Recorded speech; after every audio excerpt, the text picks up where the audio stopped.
Good evening. Hello. So, here we are for our next episode of the Mandalorian Season 2 review. It's Scuba Studio presenting. Of course, we got Rye. Hello, people. That side. Yeah, that side. Ready to speak some knowledge about Mando and the baby. Oh, yes. Mando. Alrighty, so here it is. Season 2, Episode 2, Chapter 10, The Passenger. This is our show-by-show review. If you like what you're listening here, be sure to hit the like, the subscribe, and hit the little bell notification to be notified when more videos come up. Also, keep if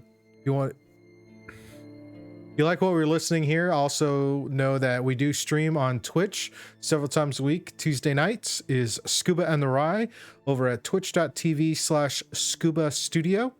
Go check that out. Also, you check out more videos on our channel. We got a lot of videos for D&D games, show reviews, our podcast, and working on some other stuff to get put out to you. So again, if you like the content, be sure to hit the like button and share it out. And with that, we'll get into our review. This is a spoiler-filled review, so here's your spoiler warning. Very spoilery. So with that, if you have not watched the episode yet, please go to Disney Plus, watch Mandalorian Season 2, Episode 2, Chapter 10, and then you can come back and hear our take on the review. And if you want to see our previous reviews, we do have may put a little link up there in the top to check out all of our previous show reviews. And with that, let's get into this.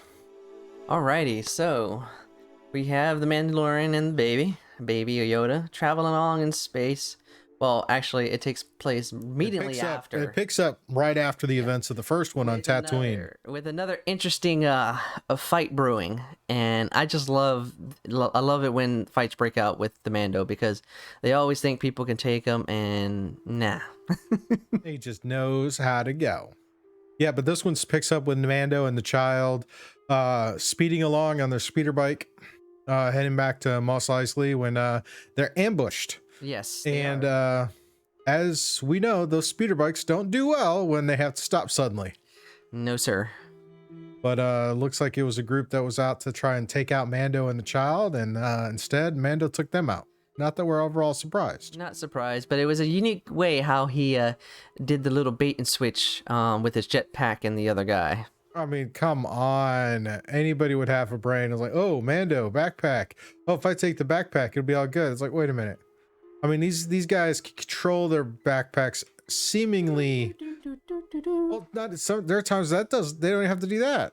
They just it just seems to react to the armor. So, I mean, come on. That just was like a bad idea. Yeah, but what you can say, they're just scavengers trying to take them out. Scavengers, bounty hunters. But either way, though, it was funny. I mean, just the looks. It's just like, you know.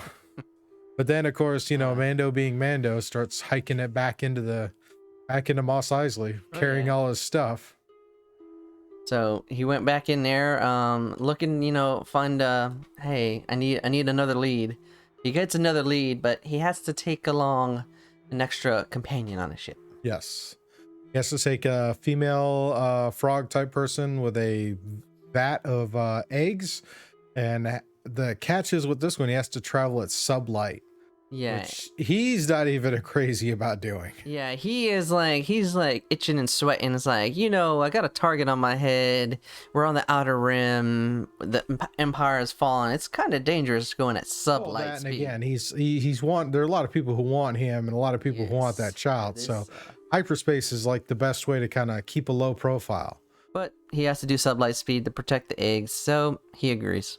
Yeah, he agrees. He takes her, and it's like, okay, where could this go wrong? And it starts off with the New Republic. Looks like essentially the space cops. Pretty much, the people chilling behind the signs in Emporia. I mean, out in outer space. Well, I mean, it really did feel like it's like, oh, we're gonna pull you over for a busted taillight because we're bored out of our minds. Yeah, that conversation just felt just like, yeah, we're out here. Can you just turn on your transponder? And then just Mando's conversation just made me laugh the whole time. He's like, I think I got it working around here, kinda. Yeah, and then of course the infamous switch over to channel 2. Oh yeah. And then it's like all of a sudden you see the X-wing the S-foils expand. It's like, oh Oh yeah, they expand, and the Mando was just like, peace, and chase ensues. Yep, chase ensues. Mando end up crashes on some ice planet. Not sure which one it is. I know some people were thinking it was going to be the one that got turned into Starkiller Base in 30 in the future, but I mean, there's Hoth that nobody talks about anymore. I mean, there's a lot of ice planets you could go to. Yeah, it's good. It's kind of good. You don't really know because it adds a little mystery to it, but also adds in the fact, this is a big galaxy, so we're not going to know every planet out there. Well, that, and again, it's like we know roughly based on previous ones that Tatooine isn't too far from Naboo. Yeah. There's got to be a couple of ice planets in that whole sector.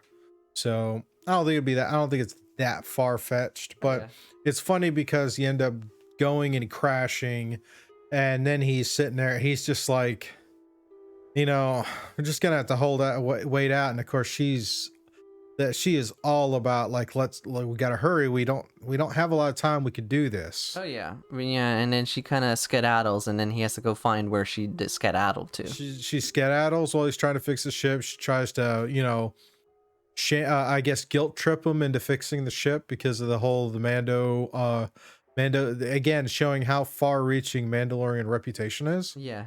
Where it's like, oh, if you say you're gonna do something, you're gonna do it. And she's like, well, what about all these stories about Mandalorians and this and that?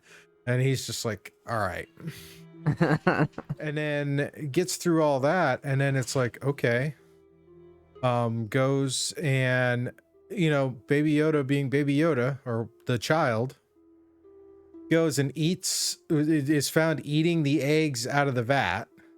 Oh yeah, I mean, that is like comical. Yeah, he does it a few times.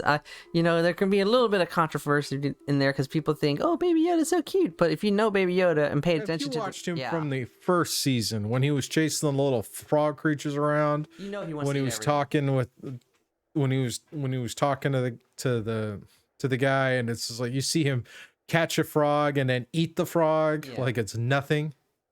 Yeah, and then it's all of that, and then it's like, oh hey, yeah. Yeah, and he gets a good a meal's worth of eggs throughout the show. I mean, that's like it's funny, and it's just so funny how it's like when you just turn and don't look, he's just just chomping down, And then when they're sitting there and it's like, oh, he eats the egg of one of these creatures, like doesn't just zero again. I mean, they really play that well, how this child is just get nothing. I mean, it's ruled by its impulses. Oh yeah, it's ruled by its impulses, but don't forget he can wield the Force. So he willed the Force, yeah. But then again, there's the eating one egg all of a sudden woke up the entire bloody hive. Oh yeah. And then we got the full-on horror genre. I mean, this summer with ice and snow and isolationist horror has just been hilarious. Or not, I don't want to say hilarious, but it's just been a thing that we're seeing, because it's like we had Rime of the Frostmaiden drop, so that was all about ice and horror and like the thing and all of that. And then we get this episode, which has a great horror element to it. That's a great twist, and it adds even more gravitas to this overall series. And then of course, when we think Mando is down and out and gonna lose, all of a sudden the New Republic saves the day with the X-wing fight, with the X-wings landing in this cavern and just shooting everything until only Mando and his passengers are there. And then the whole thing where he's just like, hey, how about you fix my shit? Help me fix my ship. And they're like, hey, how about you fix your transponder so we don't shoot you next time?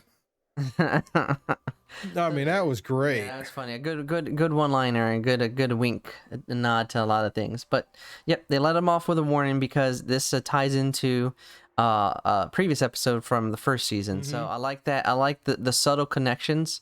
It's not overt. It's not like an aha, but it's one of those things, like I mentioned in the first episode, where it kind of just it fits, even if it's some familiarity. It fits and it's organic to the storytelling. It is. It does feel like events that do transpire. Yeah. Now, yes, it does have kind of a feel of the Monster of the Week type of episode, but again, we have so much of these 5, 6, 8 episode arcs. Yeah. It's nice to go back to some of the more traditional serialized self-contained episodes. Oh yeah, and the one thing that I appreciate is like you said, it's a Monster of the Week. It's a an episodic kind of feel, but it doesn't feel separated from the overarching journey. So a great show highlights the specifics of what episode they're doing, but is able to keep it connected to the overall progression. And this is the epitome of one of that, including the first episode. Yes. This in the first episode, it's just this season looks like it's going places. Well, now we can look forward to seeing what's happened, but some deep cuts for this. Deep cuts. Like the spider creatures were actually concept art from Empire Strikes Back. Interesting. They were originally designed as concepts to be used on Dagobah, but they never got there. Yeah. But we did see them introduced in Star Wars Rebels when they got to Chopper Base, a variation of it. The voice actor for the Frog Lady. Do you know that one? I was on the tip of my tongue. Educate me, Scuba. Yeah, it's the same guy who did all the voices for all of the clones in Clone Wars. That's awesome. He did that voice. The individual who did the motion cap, who did the bodysuit work in the first season for Quill. Okay. That same actor is also the one who did the body work for the frog person. And so, I mean, there was a lot, and there was, again, another reference back to that prisoner episode with the droid that was in there. He was still kind of there. Yeah, he's plugged in and it's used as a communication device. So, hey, whatever works. It works. I mean, I thought it was a great episode. Definitely looking forward to the next one. I'd say this is definitely really solid. Now, I don't know. I'm curious to see where we're going to start introducing this Mandalorian covert that's in the next planet, but we definitely know Mando's going to be there a while, because the last scenes of the episode is that ship is limping. Yes, this is definitely sublight. It's limping. So maybe they do a little bit of time jump between this episode.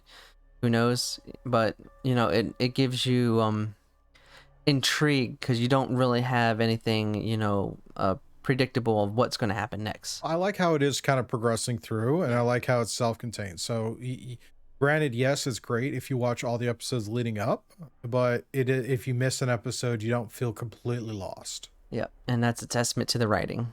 Yes. Thank you, Jon Favreau. All right, so you were pointing out the director for this one was... the director of this episode is none other than Peyton Reed, and if y'all don't know who Peyton Reed is, he did the first 2 Ant-Man films. There is actually a nod to Peyton Reed in the film, because when you go into the cantina, when Mando gets back, his mechanic, the mechanic who's running the hangar he's stopped at, is playing sabacc with a giant ant. Yes, so wink, wink, nod, nod. Subtle but obvious. I love those subtle things. Thank you, Peyton Reed. And with that brings another episode to an end. I mean, I think overall we would give it a solid... What are we going to call it for a solid? I'm going to call it a solid 3 out of 5, because it was very good. Yep, on the TV scale, solid 3.5 out of 5. Okay. First episode would have been a 4.5 out of 5. So this kind of levels it out. So join us next week when we do our review for chapter 11. When that comes out. Yep. And again, if you liked our opinions and our thoughts on the episode, please hit the like button. And if you want to see more content that we release on this channel, go and hit the subscribe and hit the little bell notification so you'll be notified when new videos come out. And check us out on twitch.tv/Scuba Studio to see our live shows when we come up. Got a podcast Tuesday nights, and we do some D&D games on Saturdays, and then a hangout Sunday morning. So everybody have a good one, and we will see you on our next video. Peace.